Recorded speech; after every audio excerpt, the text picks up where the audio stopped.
I took a bicycle, city bike, from Tel Aviv to the border of Lebanon to raise $100,000 for innocent families in Lebanon, Christian Lebanese families that oppose Hezbollah, and innocent families in Israel, to show the world that if I, as an Israeli, can see past the headlines in Lebanon and see good people, then maybe they can see that in Israel there are good people. Wow, that's incredible. Because I understand when a Lebanese, when a Syrian, when an Afghani, when a Yemenite sees a flag of Israel, it makes them feel. How does it make them feel, in your opinion? It's probably a trigger. It's a trigger. To a degree, yeah. And when we see a Palestinian flag, as an Israeli, how does it make us feel? Absolutely, it's a trigger, yeah. It's a trigger. Because these flags, for an Israeli, a Palestinian flag represents terrorism. And for a Palestinian, an Israeli flag represents terrorism. These flags have literally taken the world and divided them. But we should all oppose terrorism. We should all oppose violence. And the way for that is actually by, there's one problem in this world that I really see. Yeah.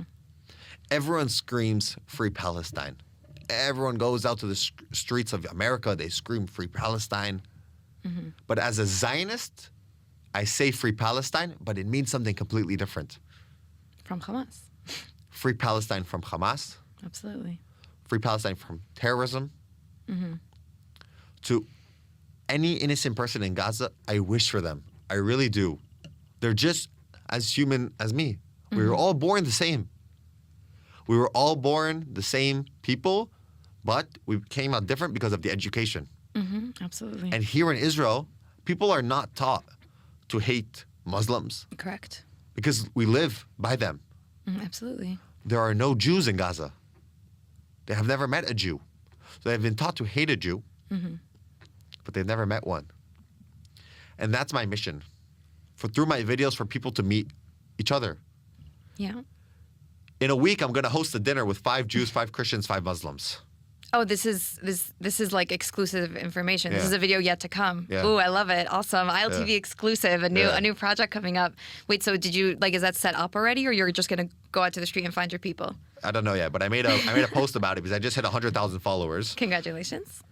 In the past 8 months, I shifted my content from, traveling the world and showing the world, showing people the world, to now actually showing the people the side of Israel that the world doesn't see. Yeah. Because I don't want to travel and have to hide where I'm from. Right. And when I tell people I'm from Israel, when I travel the world, they immediately think I'm a terrorist. They think I like to kill babies. And I don't blame them, once again, because that's the content that they consume. Yeah. When you travel and you get in a taxi ride in Paris and you say you're from Israel, are you scared? I don't say I'm from Israel. You don't say you're from Israel. I do not. We feel like we have to hide where we're from. Absolutely. As of recently, the last 3 years, absolutely. In Paris, France, absolutely. The place is extremely hostile toward Israelis, and it's not even about identity, because I do feel very secure in my Israeli identity. It's safety. It's about safety. The reason I love Israel, the reason I make content about Israel, the reason I wake up every morning and go film 2 videos, and completely for free I do this. I don't get paid by the government. I do this completely for free, because my mission right now is to show the world that people in Israel don't want war. And I'm committed to that. And doing that by showing that I can humanize people regardless of their religion. So in a week, I'm going to host a dinner with 5 Jews, 5 Muslims, 5 Christians, to show the world that as an Israeli, I don't care people's religions. We're all the same. We're all one. Yeah. And actually, the friendliest, I host a dinner with 5 Jews, 5 Muslims, 5 Christians, to show the world that as an Israeli, I don't care people's religions. We're all the same. We're all one. Yeah. And actually, the friendliest people I met on my travels were Muslim. The best hospitality. Really? I wanted to ask you a bit of a rapid fire toward the end of the countries that you have been to. I know it's not been your recent content, but it is pretty interesting. But I actually wanted to ask you a little bit of a different question. Have you been to Gaza? Have you traveled inside No, I have the Gaza not Strip? traveled to Gaza. I cannot enter Gaza. Right. So you haven't really interacted yet with specific Gazans and spreading this sort of awareness, like you're saying, connecting the humanity and people. Correct. You're just hoping to reach them virtually, I guess? I reach them through social media. Yeah. for messaging. Because I guess my question would be, I traveled through Ramallah, though. I hitchhiked all through the West Bank with Really? no money with a stranger from Southeast Asia. As an Israeli, wow, what a story. Yeah. I met a random girl on the street and asked her, what's her dream? She told me she just landed in Israel and she wanted to go to the West Bank. She had no one to go with. Told her, okay, let's go, but there's one rule. We're bringing no dollars with us. Because that's the way you connect with people, not through money. So I hitchhiked through the whole of the West Bank. I saw the checkpoints. Yeah. I walked towards a checkpoint and I was scared by an Israeli soldier that could point his gun at me because I walked towards a checkpoint. And I realized why. Why? And it's because, listen, in my opinion, when a soldier, points a gun at me, if I walk towards a checkpoint, it's not, he doesn't even know if I'm Israeli, if I'm Jewish, if I'm Muslim. He just sees it as a threat, someone walking towards a checkpoint. And that's what the world doesn't see. They just see content of, Israelis at checkpoints. They think that we're trying to, okay. But you were scared at the checkpoint. I was scared at the checkpoint, of course, because there's soldiers with guns. It's scary. Yeah, but they're there to protect you. But they're there to protect me, of course. Absolutely. 100%. By the way, they're there to protect also the passersby that are also do not identify as Israeli. They identify as Palestinian. They're there to protect them too. They're there to protect everybody. I agree with you. At the end of the day. 100%. Yeah. They're there to protect everybody. But the world only sees one side of content, where it's IDF soldiers at checkpoints. Yeah. And that's horrible. Like, the other day, there was a terrorist attack in Israel. In northern Israel, a father was killed. You know what I'm talking about? At the gas station? It was like the Sharon area. Sharon area. Yeah. In, Two Khogei, I believe. Israeli Arabs went and killed From Taibe, by the way. Taibe. Which is in Israel. Yeah. Yeah. Israeli Arabs Yeah. went and killed killed an innocent Israeli. They got in a car and they brought in their guns and they just opened fire indiscriminately. They weren't going out to kill somebody. They were just shooting. And then unfortunately somebody did die. Many were injured as well. And it's horrible. Yeah. It's horrible. But that same day, unfortunately, a Palestinian 7-month-old baby was killed in the West Bank. And yeah, maybe the circumstances were different. One side, people say, oh, the IDF soldier didn't go out to just spray and it happened by mistake. It was an accident. Yeah. But both lives, are the same value. A baby and an innocent father. And that's the issue I see in this world right now about pro-Israel content or anti-Israel content, that we try to value lives differently based off where people are from. But I think we need to see each other more as eye to eye. And I'm not naive. I understand that, yes, there are Palestinians indoctrinated to actually hate Israelis and to do terror attacks against Israelis and to hate Jews, and I understand that. But I think the only way to show them that we're humans and that we're people is by start to humanize them and that we can see them. And Like understand. what? What would you say to, I guess, the average person who wants to engage in this type of, idealism that you're talking about, where you want to express humanity to another side of people where it might not have been before? You're obviously using social media as a tool, but can you imagine this being done in any other way? Listen, right now it's just me. I see this here in Israel. I'm one of the only people showing Israel through the people. Yeah. There's a lot of people advocating for Israel on social media, a lot of people showing Israel to the world, but a lot of people are not showing it through the people.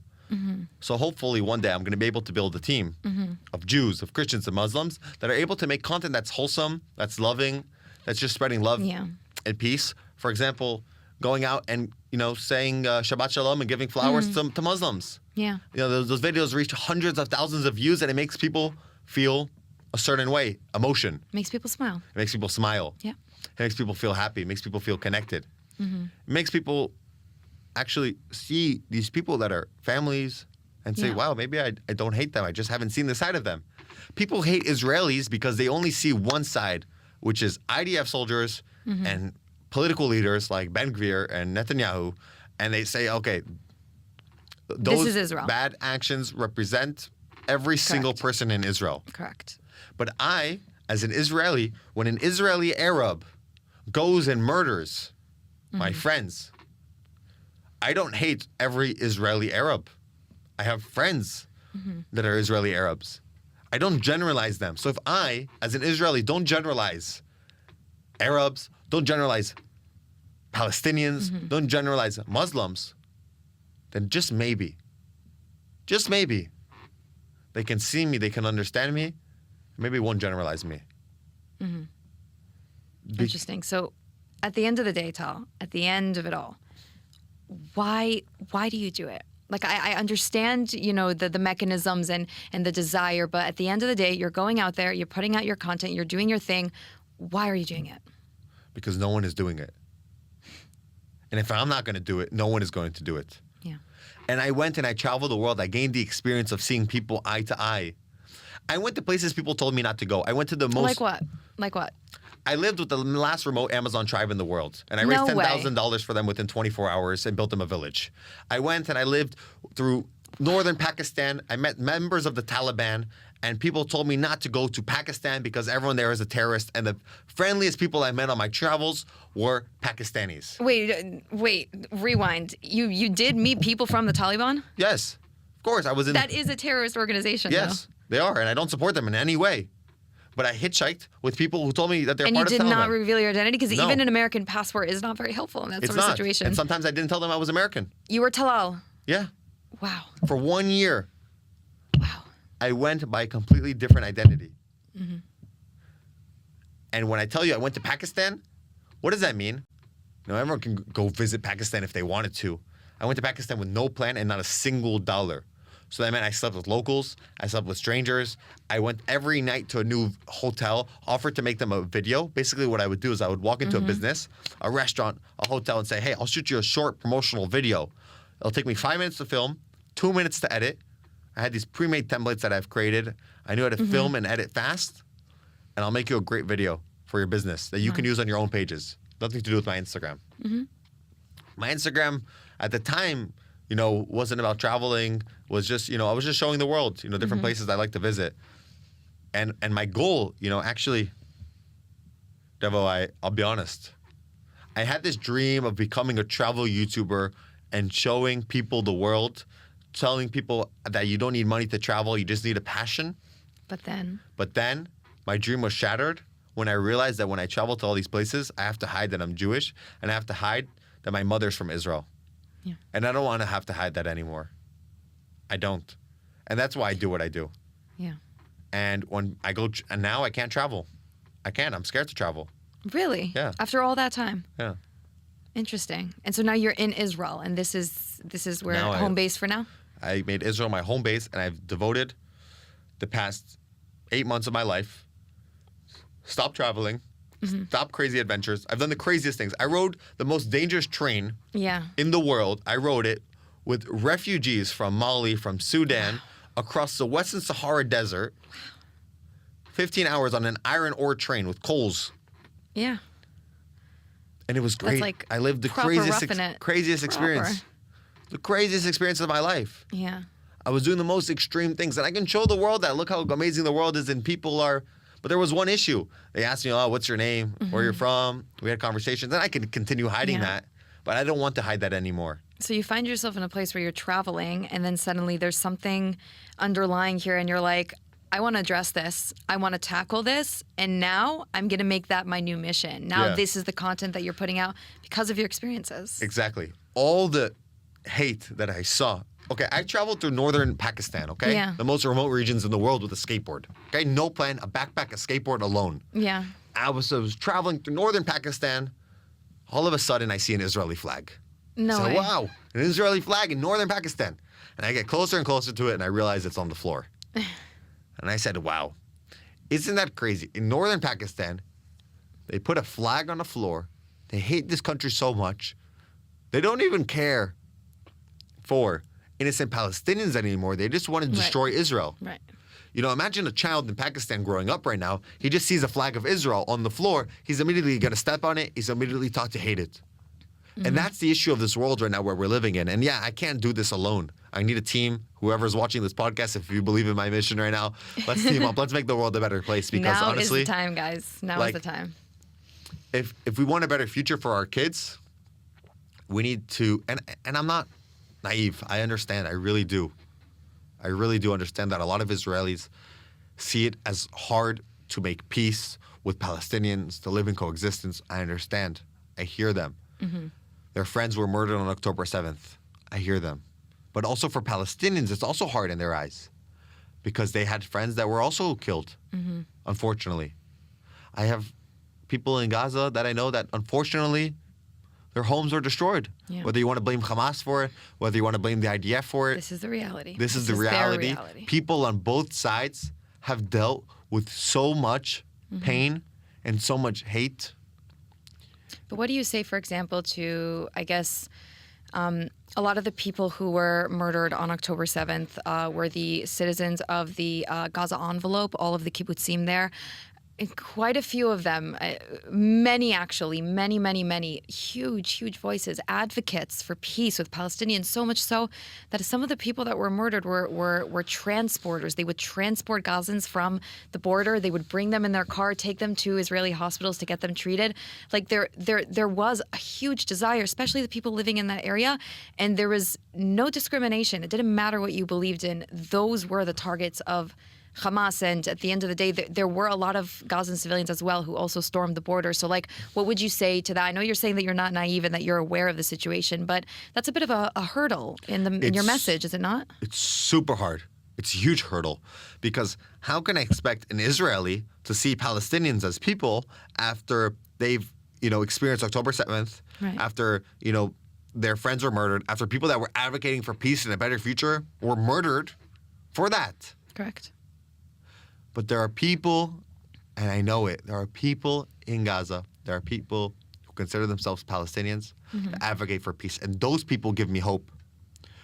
Those people give me hope. Yesterday, I watched an Instagram reel about a person in Gaza who was put in jail by Hamas because he made Zoom calls between Israelis and Palestinians. He was put in jail for that. For just advocating for peace, for humanizing each other. Anything anti-Hamas at this point is warranted by jail time, and jail time is quite a friendly sentence, I have to say. Yeah, and that's the crazy part. Here in Israel, I can go and I can We hold have freedom of speech. Here in Israel, I can go and I can hold a flag of Lebanon. Yeah. In Lebanon, if you hold a flag of Israel, what would happen to you? I think it depends where, but if you're standing in the Dachia, Yeah. that's not the place Even you in want to do Beirut, that. if you walk with a big flag of Israel, Yeah.